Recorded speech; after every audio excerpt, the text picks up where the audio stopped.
1,000 times I fell, still your mercy remains. Should I stumble again, till I'm caught in your grace, everlasting, your light will shine when all else fades, never ending, your glory goes beyond all fame.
Justice and praise become my embrace, to love you from the inside out, everlasting.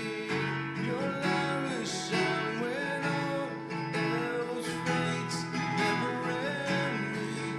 Your glory goes beyond all fame, and the cry of my heart is to bring you praise from the inside out of my soul.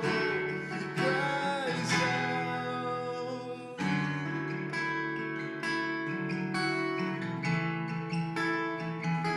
Your will of all else, my purpose remains. The art of losing myself in bringing you praise, everlasting. Your light will shine when all else fades, never ending. Your glory goes beyond all fame. My heart and my soul, Lord, I give you control. Consume me from the inside out, Lord.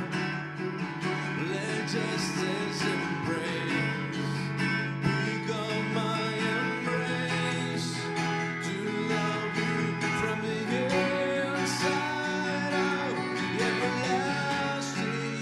Your light will shine when all else fades, never ending. Your glory goes beyond all fame, everlasting. Your light will shine when all else fades, never ending. Your glory goes beyond all fame, and the cry of my heart is to bring you praise from the inside out of my soul. Cries out from the inside out of my soul. Cries out, everlasting.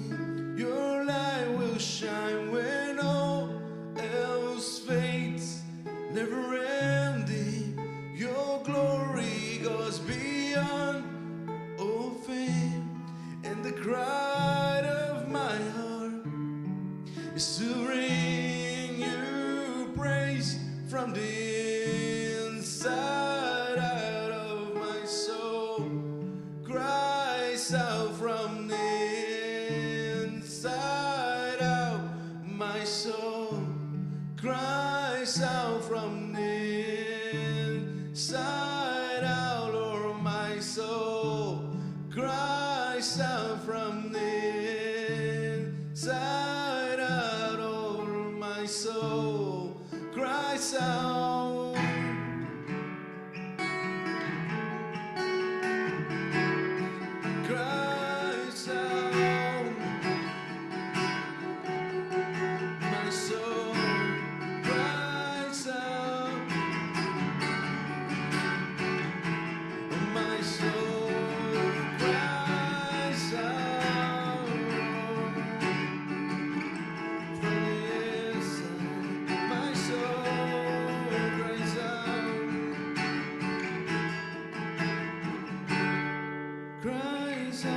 from the inside.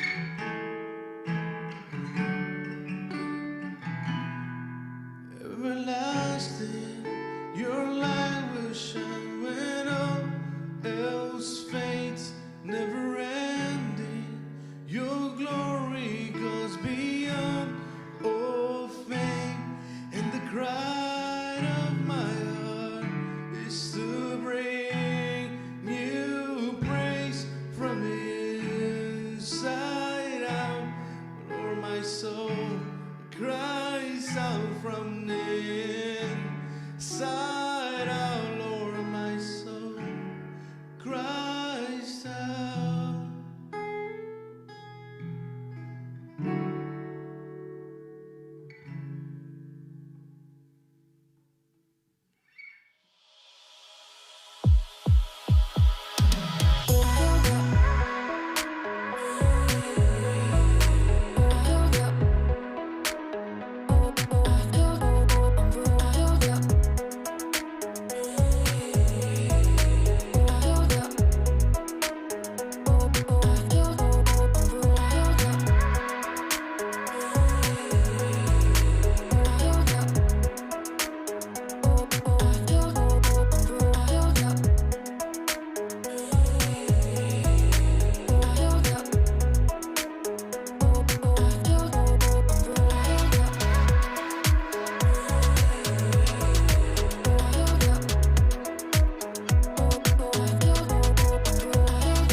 Welcome to our service. We're so glad you have connected with us today. And if this is your first time, we certainly hope it's not your last. That's what we say every Sunday.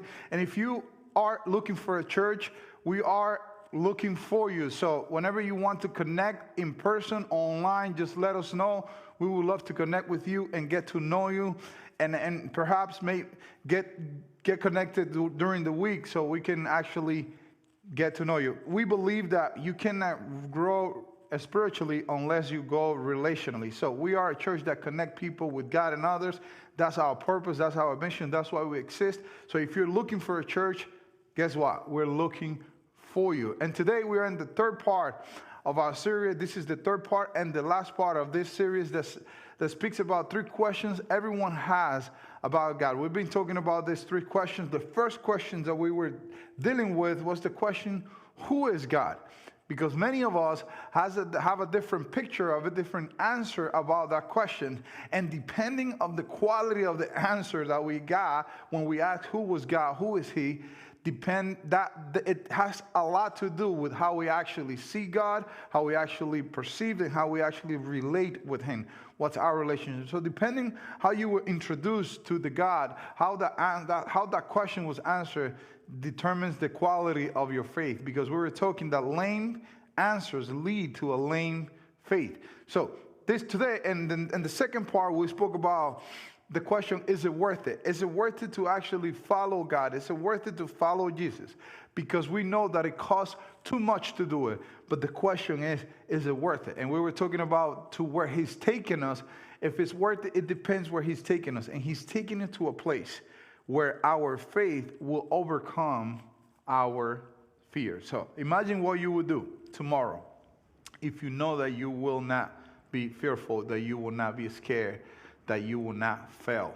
And it doesn't matter what happens, everything will be all right. Imagine what you would try, how you will live, how will you actually have your life. And we've been talking about that. And today we're going to go into the third question that everyone, I had that question. I'm surely you had that question before. Everyone has this question when they actually introduced to this idea of God, that he exists, that everything was created with a purpose, with a plan. We all have this question. And the question that I want to wrestle with today, that I know you had, is the question, does God has a plan for me? The question, does God have a plan for me? How many of us, in some kind of way, we have asked that question, if God has that plan in my life? Many times since I can remember, I asked myself the question, if God had a plan for me. And guess what? There was a point that actually a lot of us, and maybe that's where you are today, that's where I was, I don't know the plan that God has for me. I didn't know the plan that He had for me. I didn't know the plan that He had for my life. So at this point in my life, I didn't know where to go, what to do. And because I didn't know that He had a plan for me, I didn't actually live out the plan. I didn't actually live according to the plan. And sometimes, maybe this is where you are today. You don't know and you don't believe if God has a plan for you, because sometimes what's happening in your life doesn't look like what you're expecting. It's not like what you're looking for, what you've been thinking that you were going to be at this point in your life. And worse, in my case, I remember when I was 18 years old, I feel like I missed God's plan for my life. I missed it. I feel like I actually lost out of the plan because of what I was doing, where I was relationally, with my relationship, where I was in my life financially, where I was, and everything that I was doing at that point. I feel like I missed God's plan for my life. And because of how the results I was getting in my life, I said, maybe I lost it. I missed it. It's not the time for me. And worst, I know you've been there because I've been there. And sometimes we go and say, we tell ourselves, I messed up the plan that God had for me. I messed it up. I messed it up because of my decisions, the things that I did, the things that I failed to do, the things that I'm doing. I messed it up because why? Sometimes, why we feel this way? Because what we are getting is not what we intended to get. Because of what we're getting now, it wasn't what I was intended to get. We always tend to say, I messed it up because this is not what I wanted. What I'm getting is not what I wanted. So my plan, the plan that God has for my life, I messed it up. This is not what He has in store for me. This is not what I wanted. This is not what I wish I could have gotten.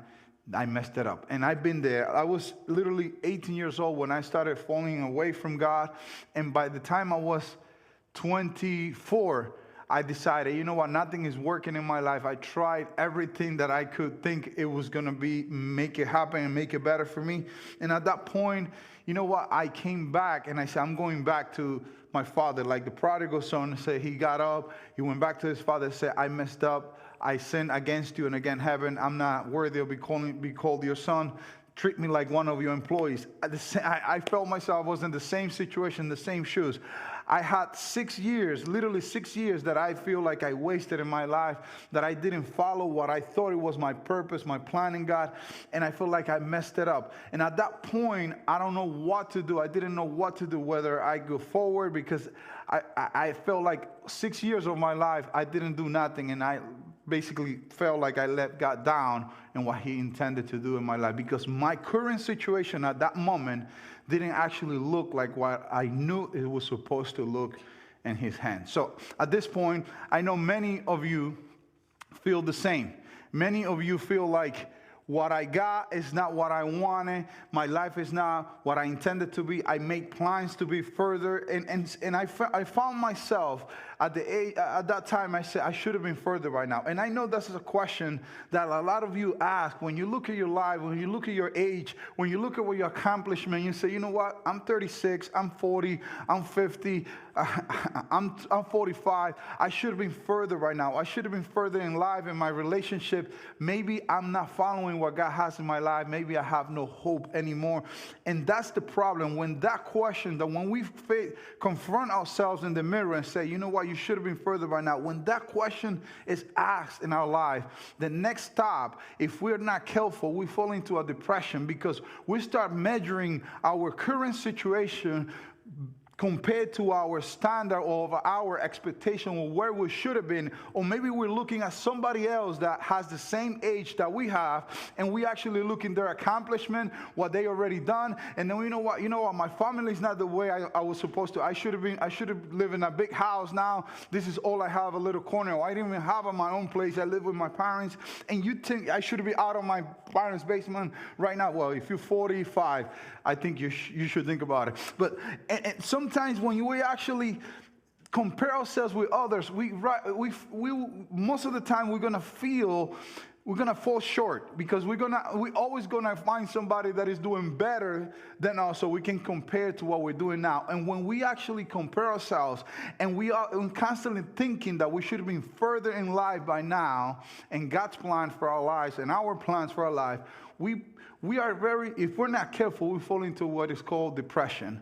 We become depressed, we become sad, we lose motivation, and now at this point, we become unhappy because we keep telling ourselves, you should have done it differently, you should have been further by now. But what happens when your plans got derailed? What happened when everything went south and nothing looked like what you expected? It's like when you order something online and you have this idea of what it should be, especially when you order clothes online that you really don't know your size, and you think you're gonna look like the person you saw wearing the clothes online, and when they come and you put them on, you don't look nothing like what you expected. That's sometimes how our lives are looking, especially in this time. When in January 2020, you didn't know that today, on November, you were going to be walking around with a mask because you were going to be in the middle of a pandemic, and you lost your job, you lost a lot of things in your life, and you should have been further, and you think life is not what you expected. What happens when our plans or the plans of God doesn't look like what we expected? There's a guy named Paul. His name is Paul, and he learned something throughout his life that I believe it will be helpful to us to understand and see today, that can help us to relate to him. And sometimes when our plans don't go according to when our situation doesn't go according to our plans, and nothing functions and nothing looks the same, we tend to feel like discouraged. Because what happens is, when we have an idea of what God was intended for me, when we have an idea of what should have been, or when my life is not the way I wanted it to be, or my family is not the way I wanted it to be, what we call that is, we call this interruptions. An interruption is when your current situation is not going according to your plans. When your current events are not going according to what you wanted to be or where you wanted to be in life, that's an interruption. That's a disruption of your events. That's an interruption. It's like COVID-19. We never thought we were going to have to do what we did in the past 5 months, 6 months, 7 months, and now we're in the middle of an interruption. We're in the middle of trying to see whether I'm going to keep the same job, or I'm going to have to look for another job because it's no longer relevant for the situation that the world is right now. Maybe in a relationship, you thought you were going to die with the person you were with, and now you're in the middle of a breakup. You thought that was the one for you, and you were going to die with a person, and now you find out that you're going to have to start filing the papers for divorce. So at this point, sometimes when things don't go according to plan, they call interruption. And this guy named Paul, it's someone that can relate to us. It's someone that went through a lot of interruptions, and I'm going to mention a few of them before I bring up what he's going to talk to us about today. Some of the interruptions that he went through: he was thrown in prison unjustly. He was flogged. He was whipped 39 times. He was beaten with rods 3 times, almost stoned to death. There was a time that it got so dangerous where he was that they brought him out of a window with ropes because they were looking for him to kill him. And he almost was stoned to death. And he had a shipwreck 3 times. He was going to an island, and the ship in where he was, it got wrecked 3 times. He got lost, and he didn't know where he was, and all his plans got interrupted. In the middle of all that, in the middle of all this happening to his life, he could have said, my life it's not going according to plans. He could have said, you know what, this is not God's purpose for my life. I don't know what's going on.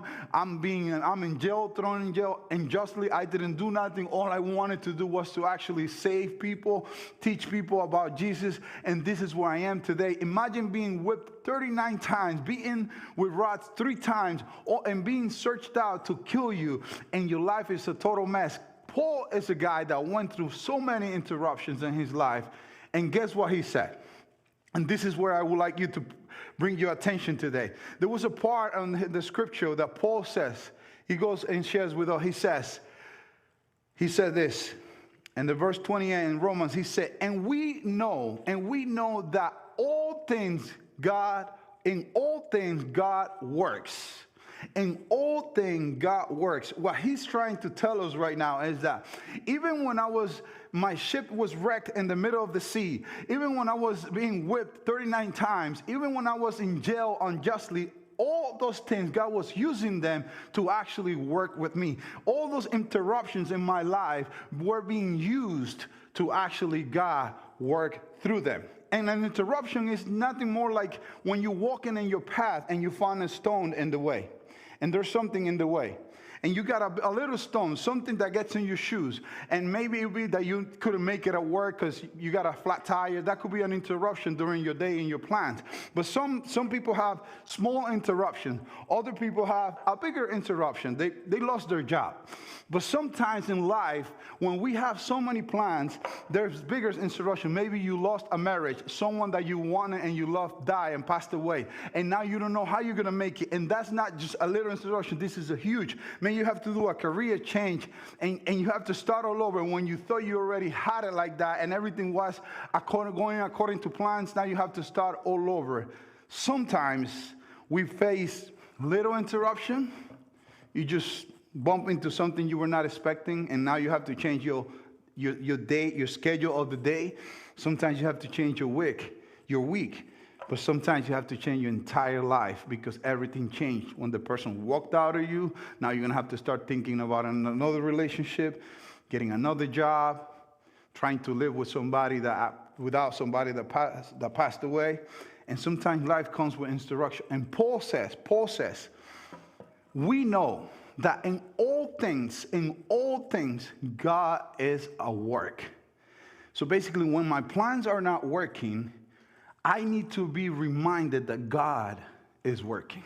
And this is important because if you keep this in the worst of your times, you'll be reminded that God is doing something even when things are not working.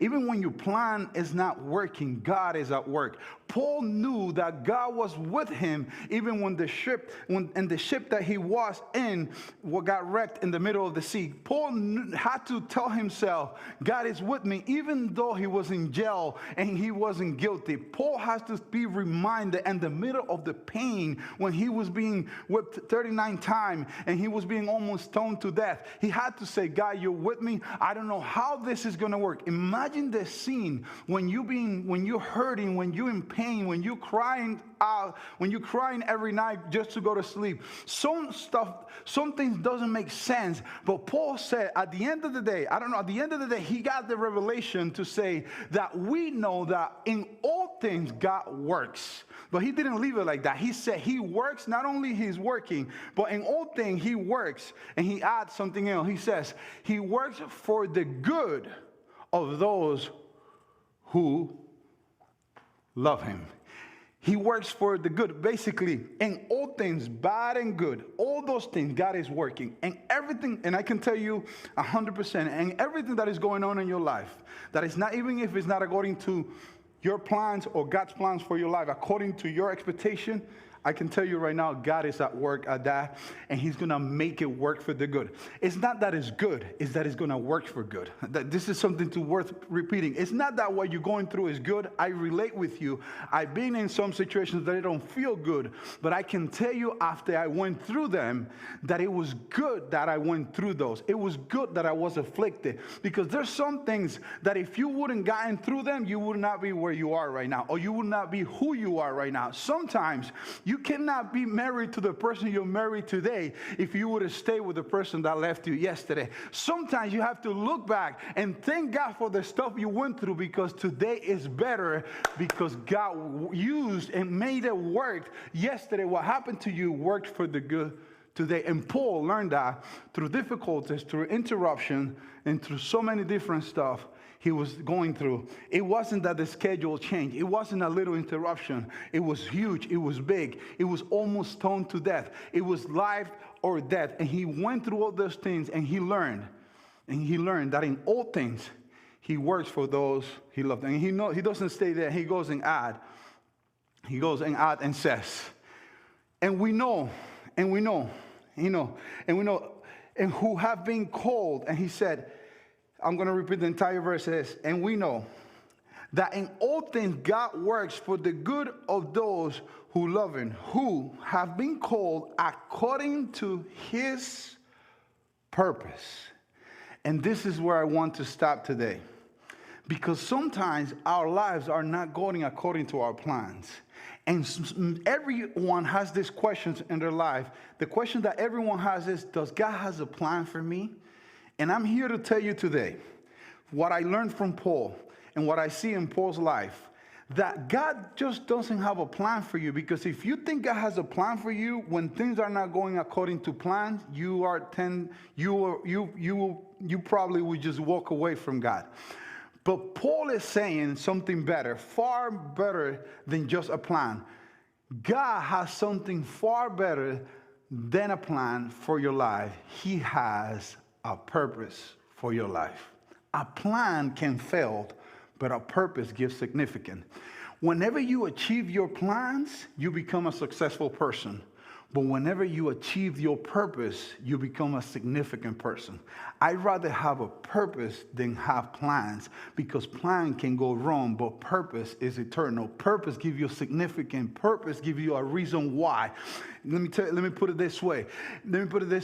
When things don't go according to plan, that doesn't mean you haven't lost your purpose. You might not be where you wanted to be, but you still have purpose. What Paul is saying, because I have a purpose, it doesn't matter what I go through, I'm still significant. I have a purpose in my life. I'm going to end up well. Purpose has to do with the why you were created, not the what you're going through. Purpose has to do with why, not with what. You might be going through something, and I know you're going through something, but that something that you're going through is a what. But God created you with a why. He created you for something bigger than your circumstances. He created for something bigger than your depression, than your pain, than whoever left you, whoever is not in your life, whatever. You thought life was supposed to be this nice picture of happiness, but right now it's full of pain. What I'm telling you, if you bring your plans that fail to God and bring it to him, he can bring you into purpose when your plans fail. So God has something far better than plan for you. He just doesn't have a plan. He has a purpose for your life. And then Paul doesn't leave it there. He tells us what the purpose is. He goes and says in the next verse, he says, for those, and 29 says, for those God has foreknew, he also predestined to be conformed to the image of his Son, that he might be the firstborn among many brothers and sisters. So in other words, what Paul is saying, that we were created with the purpose to be conformed to the image of the Son of God, to be conformed, to look like Christ, to become like Christ, to become love. And when you become love, when you aim to become love, when you aim to become like the Son of God, like Christ, when you actually have a purpose, what's your purpose? Oh no, I know that everything that I'm going through, God is using it to make me into someone that he intended for me to be. Basically, it's like having a kid, it's being a parent. You really want that child to become someone someday. It doesn't matter what they go through, what they have or don't have. At the end of the day, you want that their character, their person, the persona inside of them become somebody. What God is intending to do, he's using the stuff that are failing in your life to make you a better person, to make you in the image of his Son, Jesus Christ. And by the way, if you don't know Jesus, you should be interested to get to know him, because when you know Jesus, you're going to know that Jesus is the representation of God on earth, and he is love. And let me tell you, sometimes it doesn't matter what you have or don't have. When you are a person and you're becoming love and you're becoming like the Son of God, all things work for good for those that love God. And Paul says the purpose of God in your life is to use everything you go through to make someone out of you, not to give you something. So if you think that your life was that you were born just to acquire things, let me tell you something different. Your plan is not to get full of things. Your plan is to become someone, and that someone is in the image of the Son of God. So I'll tell you this much. When life interrupts the plan, look for God's purpose. When life comes in a way that doesn't look like what you wanted, look for God's purpose. In other words, take what's happening to you and make it work for God's purpose in your life.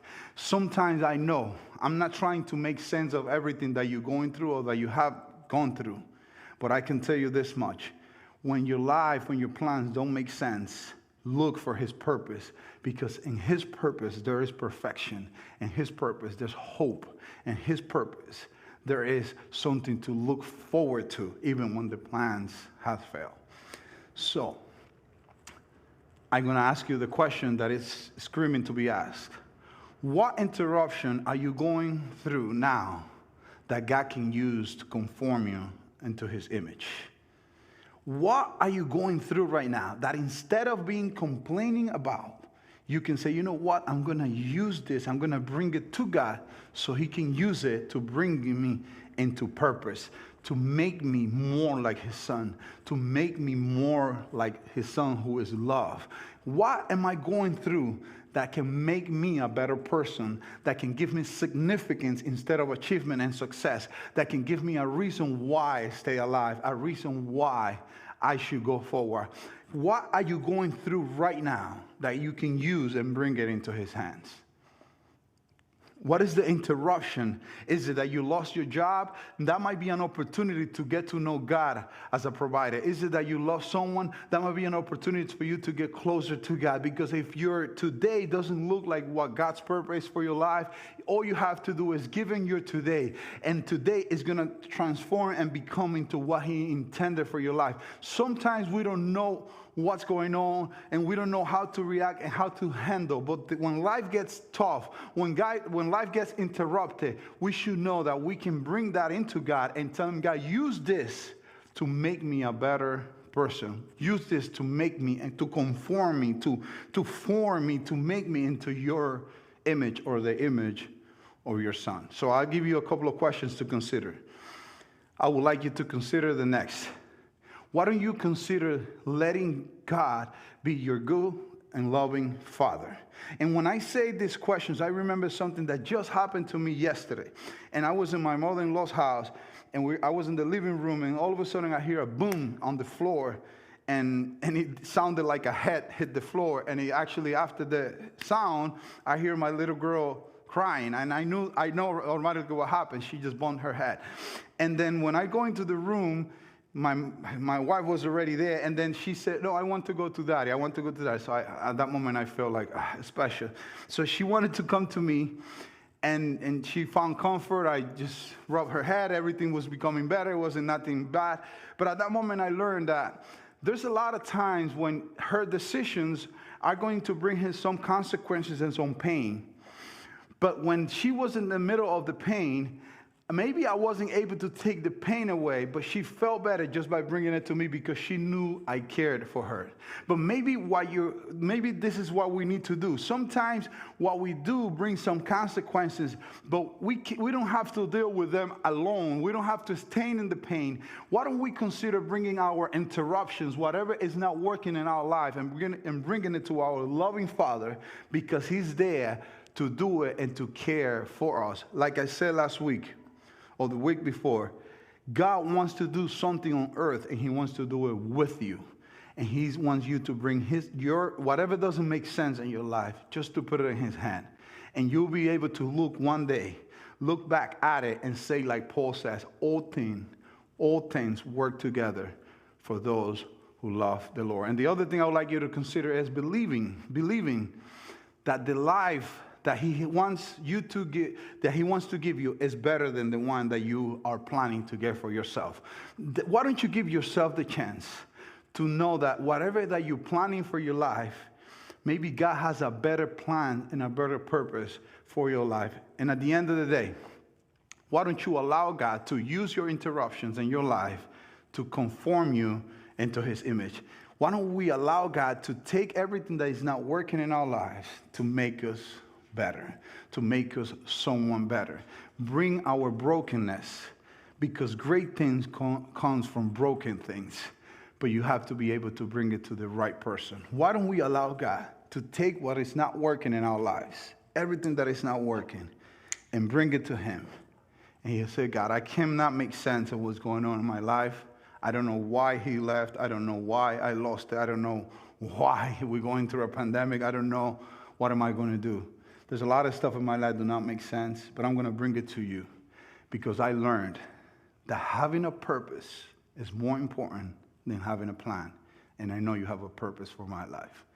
And this might sound unbelievable to you, but Paul probably went a little bit, he probably went through a little bit more than probably a lot of us have gone through. We've just been going through a pandemic and maybe lost our job. You might not be whipped 39 times, lost in the sea. He went through so much. He was in jail for so many times. And when he looked back to all the things that he went through, he said, everything that happened to me, it had to happen. It had a reason, and it was for a better purpose. Remember this. Plans will only give you success, but a purpose will give you significance, will make you someone. It will give you a reason why to move forward. Let's bring all of our interruptions into his hands, because God just don't have a plan for our lives. He has something far more better. He has a purpose for me. He has a purpose for you. Let us pray. Father, in the name of your Son, I give you thanks for today, for everyone, everyone that is here and everyone that is online. Thank you for everyone that is exposed to this word. Thank you for Paul that left this tremendous teaching written for us to know that it doesn't matter what's going on in our lives. It doesn't matter the interruptions. It doesn't matter what is not okay. Let us know that you have a purpose for us and that we can actually hold ourselves from that hope that everything is going to work together for good at the end of the day. Even the worst situation in our lives, it's our faith that you're going to make it work for good. Thank you for sending your Son, and thank you for giving us the purpose to be conformed into his image. Help us be more like Christ so we can have a life of significance. In the name of your Son, amen and amen. Whatever you do, do not miss next Sunday. We'll be right here, and we'll love to connect with you. So let us know that you're watching, and let us know if you want to be part of a church. Guess what? We're looking for you. I hope you're looking for us. See you next time.